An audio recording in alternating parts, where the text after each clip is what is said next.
"What do you mean you don't have the keys? The house is empty." "That can't be right," I said, my knuckles white as I gripped my phone. The neighbor across the street was staring at me from his porch, watching me pace back and forth in front of what used to be my home. My name is Jasmine Rojas, and I had just driven 4 hours from my university to Bakersfield for spring break, only to find my childhood home with a for sale sign hammered into the front lawn. The windows were bare, no curtains, no furniture visible inside. 3 black garbage bags sat on the porch like unwanted guests. When I peeked inside one, I saw my clothes, my books, fragments of the life I'd left behind when I went to college. "Your father said you should have called first," my Uncle Thomas said, his voice hesitant on the other end of the line. "They moved last week. Didn't they tell you?" "No," I said, the word barely making it past the lump in my throat. "They didn't tell me anything." I hung up and called my father. Each ring felt like an eternity. "Hello?" His voice was flat, emotionless. "Dad? The house is empty. There are garbage bags with my stuff on the porch. What's going on?"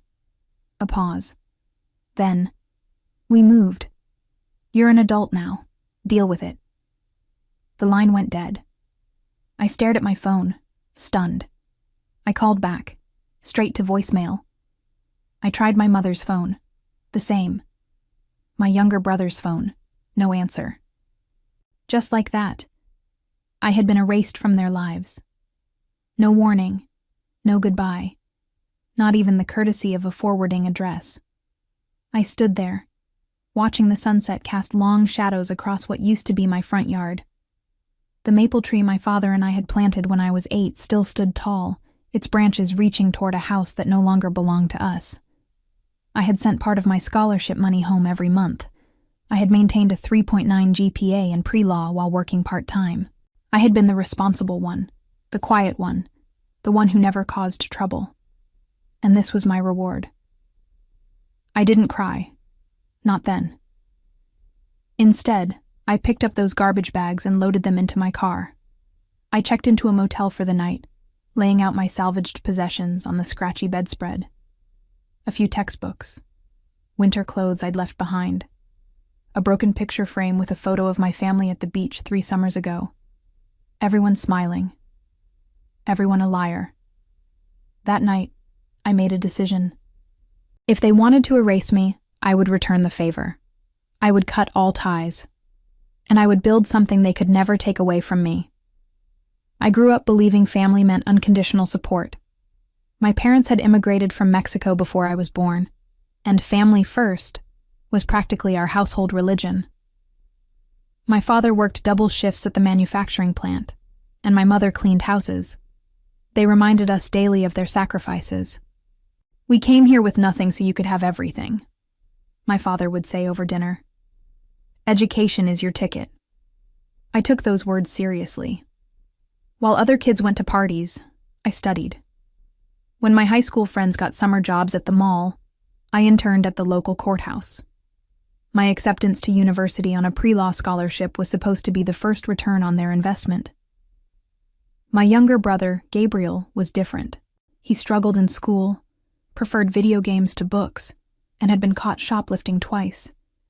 Yet my parents never threatened to kick him out. They defended him, supported him, forgave him. "He's finding his way," they'd say. Maybe that's why their abandonment blindsided me. The responsible daughter discarded while the troubled son remained under their wing. That night in the motel, I called Professor Wilkins, my constitutional law instructor who had become something of a mentor. "They just left?" she asked, disbelief evident in her voice. "Yes. I'm not sure what to do next. I can't exactly go back to the dorms during break, and My voice cracked, the emotion finally breaking through. "Listen to me, Jasmine. Come stay with me until the dorms reopen. We'll figure this out together." Professor Wilkins lived alone in a Victorian house filled with books and 2 elderly cats. She gave me her guest room and a key. "No time limit," she said. "Focus on your studies." That spring break, instead of relaxing, I threw myself into research. Professor Wilkins had connected me with a summer legal internship at Riverton Law Partners, specializing in housing discrimination cases. The irony wasn't lost on me. "Channel it," Professor Wilkins advised over tea one evening. "The best advocacy comes from personal experience." I nodded, thinking about the family photos I'd found crumpled at the bottom of one garbage bag. My quinceañera, high school graduation, all the milestones my parents had celebrated, only to discard the evidence like trash. That night, I blocked their numbers. All of them. My father, mother, brother, even aunts and uncles who might enable their behavior. If anyone asked about my family, I simply said, "We're not in touch." No dramatic story, no plea for sympathy. I was rebuilding from scratch, and sentimentality had no place in the foundation. The summer internship at Riverton Law Partners changed everything. What started as basic research and coffee runs quickly evolved when my supervisor, attorney Eleanor Grayson, discovered my knack for connecting with clients. "You have something rare, Jasmine," she told me after I helped calm a young mother facing eviction. "You actually listen." I was assigned to assist with intake interviews, meeting families being pushed out of affordable housing by developers, elderly tenants facing illegal rent increases, students dealing with predatory landlords. Their stories resonated with me in ways I couldn't articulate. One evening, after a particularly grueling day interviewing 3 families from the same apartment complex who were all served simultaneous eviction notices, I stayed late organizing case notes. Eleanor found me there at 9 p.m., surrounded by papers. "Burning the midnight oil?" she asked, leaning against the doorframe. "These families have nowhere to go," I said. "The developer's offering them 2 weeks in a motel as compensation for breaking their leases early." Eleanor sighed. "Unfortunately, that's often more than the law requires." "But it's not right," I insisted. 2 weeks isn't enough time to find new housing, especially with security deposits and first month's rent. These people will end up homeless. "The system is broken," Eleanor agreed. "So what are you going to do about it?" That question lingered with me for days. What could I, a second-year pre-law student with an internship, possibly do? The answer came unexpectedly during a mandatory university financial aid seminar. The presenter mentioned that students could apply for social innovation grants, seed money for projects addressing community needs. The application deadline was just 2 weeks away. I stayed up 3 nights straight drafting a proposal for a housing advocacy program, specifically for students in low-income families. I called it Safe Space Initiative. Eleanor helped me refine the legal aspects, and Professor Wilkins reviewed the final application. While waiting to hear back about the grant, I received the first of many calls from my parents. It came 6 months after they'd abandoned me, a voicemail from my father. "Jasmine, your mother is worried about you. Call us."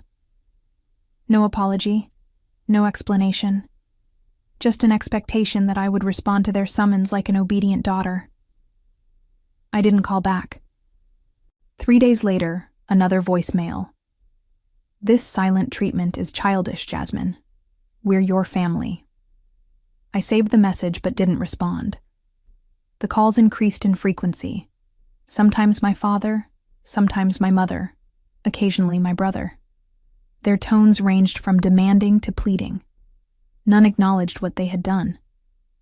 When the university awarded me the Social Innovation Grant, $25,000 to launch Safe Space Initiative, I didn't share the news with them. When I was offered a paid position at Riverton to continue my work through the academic year, I celebrated with Professor Wilkins and Eleanor instead. My new family was forming around me, people who supported me not out of obligation, but out of genuine respect and care. By January, the Safe Space Initiative had assisted 23 students fighting wrongful evictions. We operated out of a converted storage room at Riverton Law Partners, with 2 volunteer paralegals and a rotating schedule of law students earning clinical hours. Most days, I rushed from classes to the office, spending evenings reviewing cases and refining our approach. The work was exhausting, but fulfilling. Each family that maintained housing, Each student who avoided homelessness felt like a personal victory. I was building something meaningful from the wreckage of my own displacement. My parents, meanwhile, had increased their campaign to reconnect. The calls came with alarming frequency, sometimes multiple times per day. When I continued ignoring them, they enlisted relatives. "Your mother cries every night," my Aunt Lucia texted. "Whatever they did, can't you forgive them?" I didn't respond to these messages either. Forgiveness required acknowledgement, and they had yet to admit any wrongdoing. One Tuesday afternoon in February, I was counseling a sophomore named Devin, who had returned from winter break to find his landlord had rented his room to someone else, despite his paid-up lease. As we discussed his options, the office phone rang. "Safe Space Initiative, this is Jasmine," I answered, gesturing apologetically to Devin. "Jasmine, is that you?" It was my mother's voice. My stomach dropped.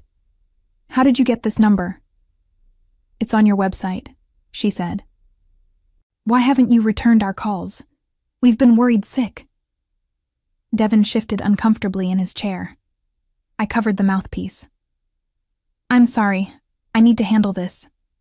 Would you mind waiting outside for a moment?" After he left, I uncovered the phone. "This is my workplace. Please don't call here again." "We're your parents," my mother said, her voice breaking. "We have the right."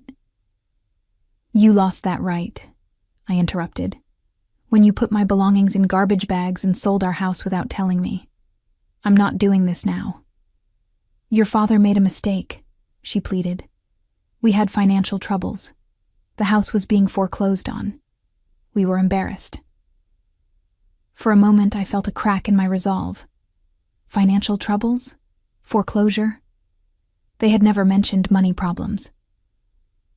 "If you were in trouble, you could have told me," I said, my voice softer. "I would have helped. I was already sending money home." "Your father wouldn't allow it," she said. "His pride. You know how he is." I did know. My father's pride was a force of nature, shaping our family dynamics since childhood. But pride didn't justify what they'd done. "I need to get back to work," I said firmly. "Please respect my boundaries." I hung up before she could respond, hands trembling slightly as I placed the receiver down. The brief conversation had unearthed feelings I thought I'd successfully buried. Anger, certainly, but also a lingering sense of responsibility toward them. Later that evening, Eleanor found me still at my desk, staring at Safe Space's call log. "Everything okay? You seem distracted," she said, perching on the edge of my desk. I hesitated, then told her about the call. "Part of me wants to believe they had a good reason," I admitted. "That it wasn't just cruelty." Eleanor considered this. "People rarely act from pure cruelty, Jasmine. But reasons and excuses aren't the same thing. Whatever financial troubles they had, they chose to handle it by abandoning you without warning." She was right. And yet, my mother's explanation had planted a seed of doubt.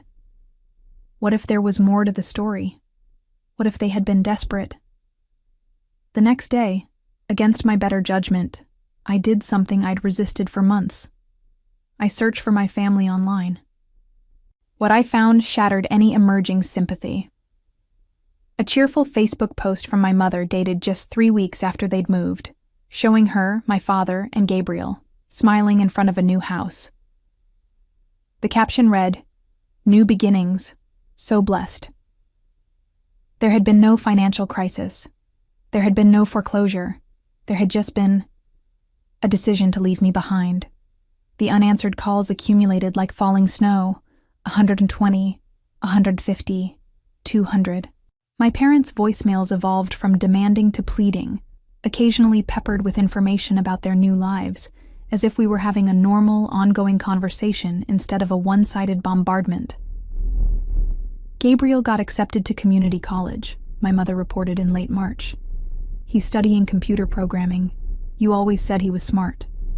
"The neighbors brought us tamales," my father announced in April.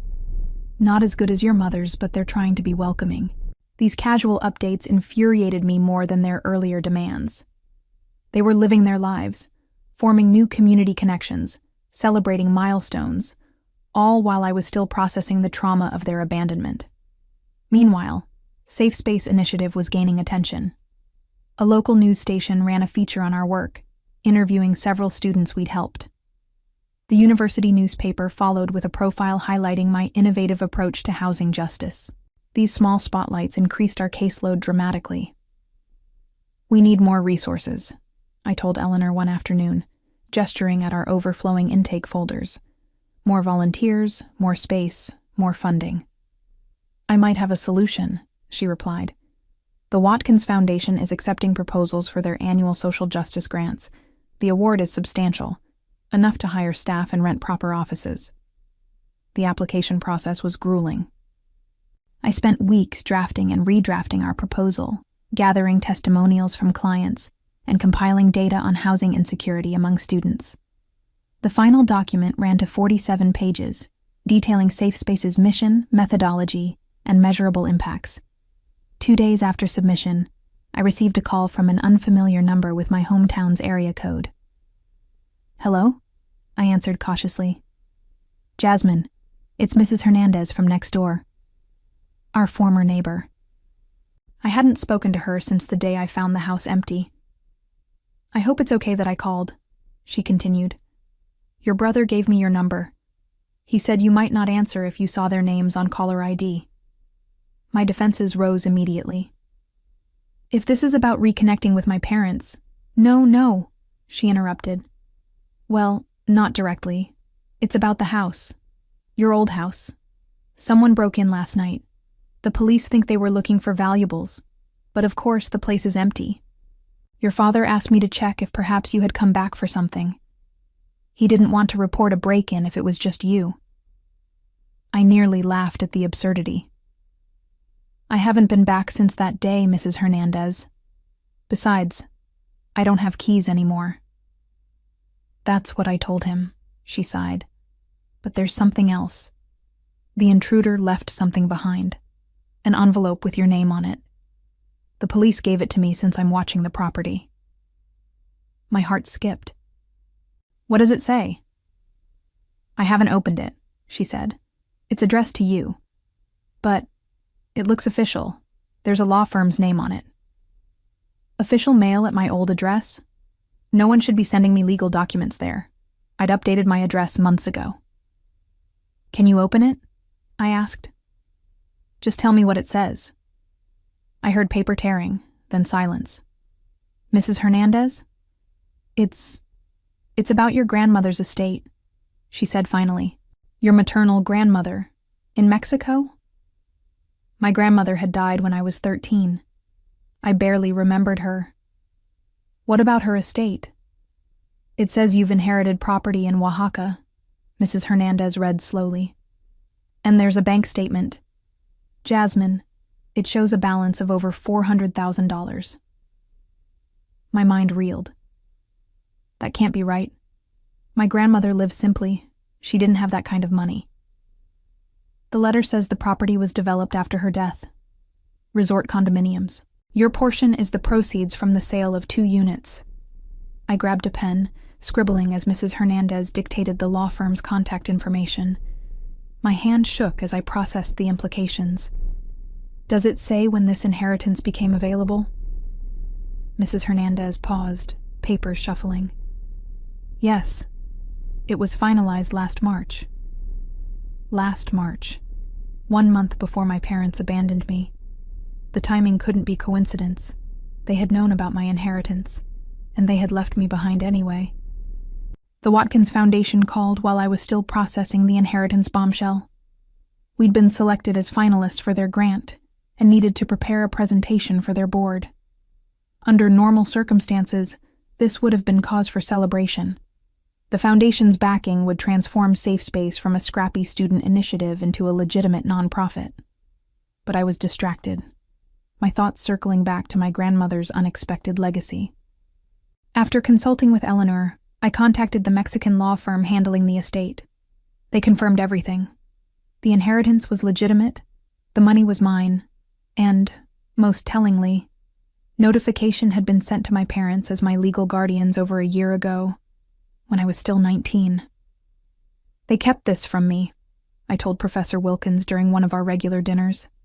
They knew I had this inheritance coming and still put my stuff in garbage bags.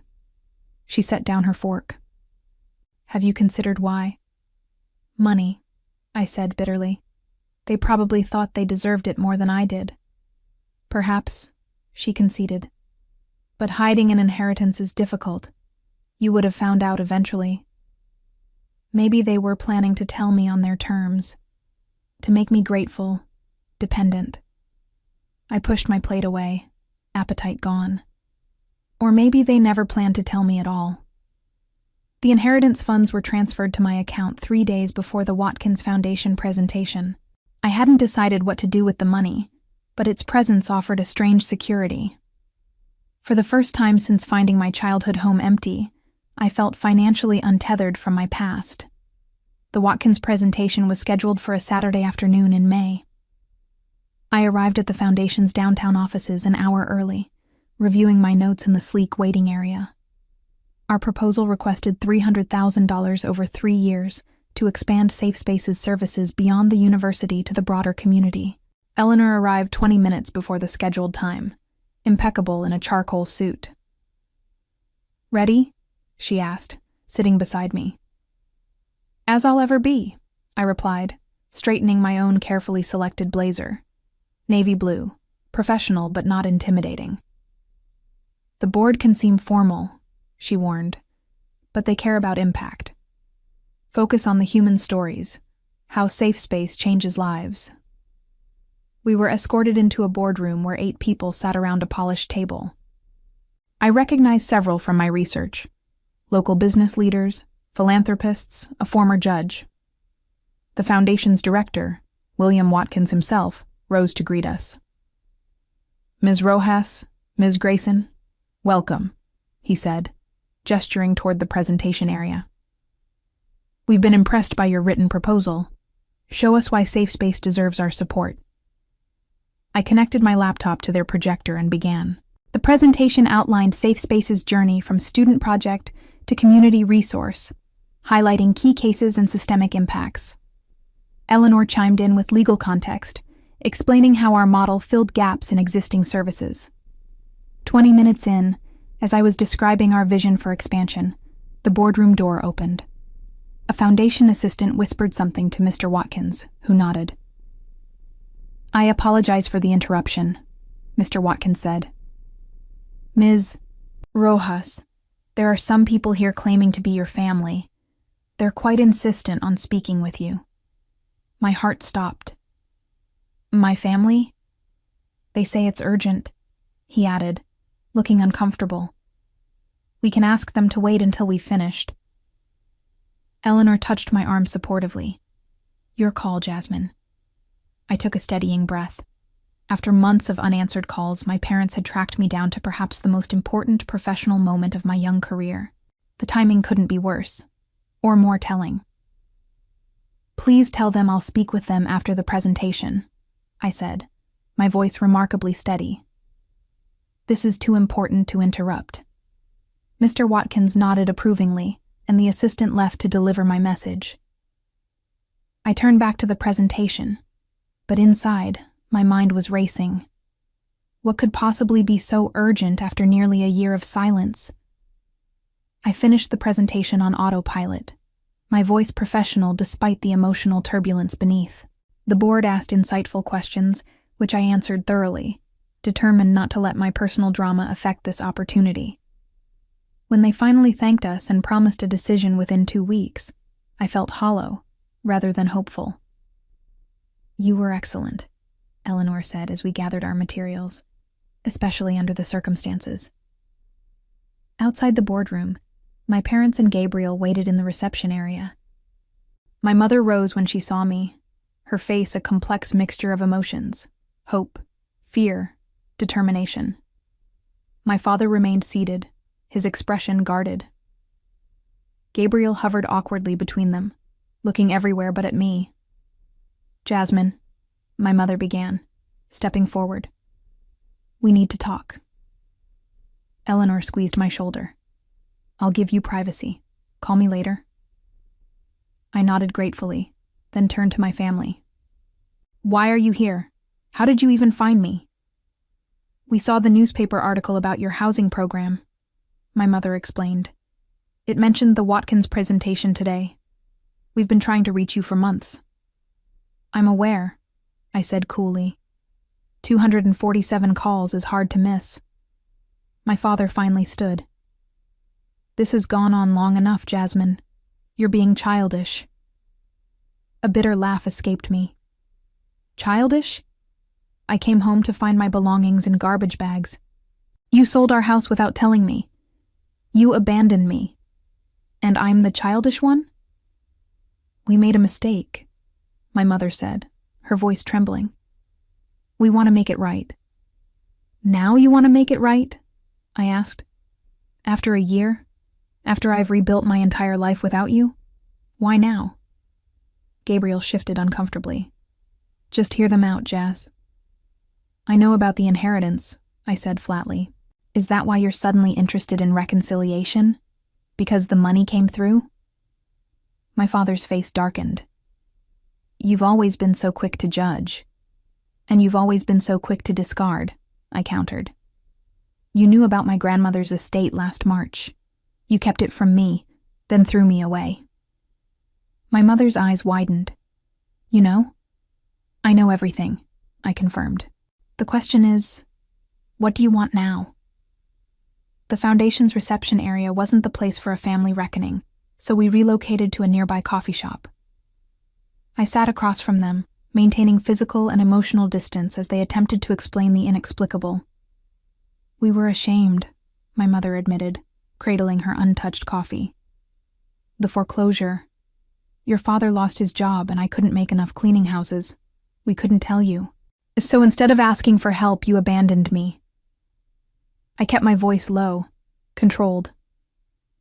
"We found out about your grandmother's money right after you left for spring semester," my father explained. "The lawyers said you'd inherit when you turned 21. We thought if we moved, started over somewhere new, we could fix our finances before you found out. By selling the house and leaving me with nothing, we panicked," my mother said. "Your father thought you would be better off without our problems. You had your scholarship, your university friends." "And now?" I pressed. "Why the sudden change of heart?" They exchanged glances. Gabriel spoke up. "They made a terrible mistake, Jazz. They know that now." "The safe space thing," my father added gruffly. "In the newspaper, we saw what you've accomplished, and we realized we'd lost something precious." "Your successful daughter," I translated bitterly. "No," my mother insisted. "Our family, our connection." I studied them. These people who had shaped my early life and then shattered it. My mother looked older, gray strands prominent in her dark hair. My father seemed diminished somehow, his shoulders slumped beneath his worn jacket. Gabriel had grown an inch, his boyish features maturing. "I've built a new life," I said finally. "New connections. People who value me regardless of my accomplishments." "We're still your family," my father insisted. I met his gaze steadily. "Family doesn't put your belongings in garbage bags." Rising from the table, I placed enough cash to cover all our drinks and prepared to leave. "I don't need closure. I've moved forward. But if you truly want to make amends, start by respecting my boundaries." As I walked away, I felt something unexpected. Not satisfaction or vindication, but a quiet strength. I had faced my abandoners on my own terms and walked away whole. The next morning, the Watkins Foundation called. Safe Space Initiative had been awarded the full grant amount, with an additional $50,000 for operational expenses. That afternoon, A national news outlet contacted me about featuring Safe Space in a segment on innovative approaches to housing justice. When the story aired 2 weeks later, it reached millions of viewers, including, I later learned, my parents. They never called again. Sometimes the family you build yourself becomes stronger than the one you were born into. And as I looked toward my future, I knew I would never again measure my worth through someone else's eyes.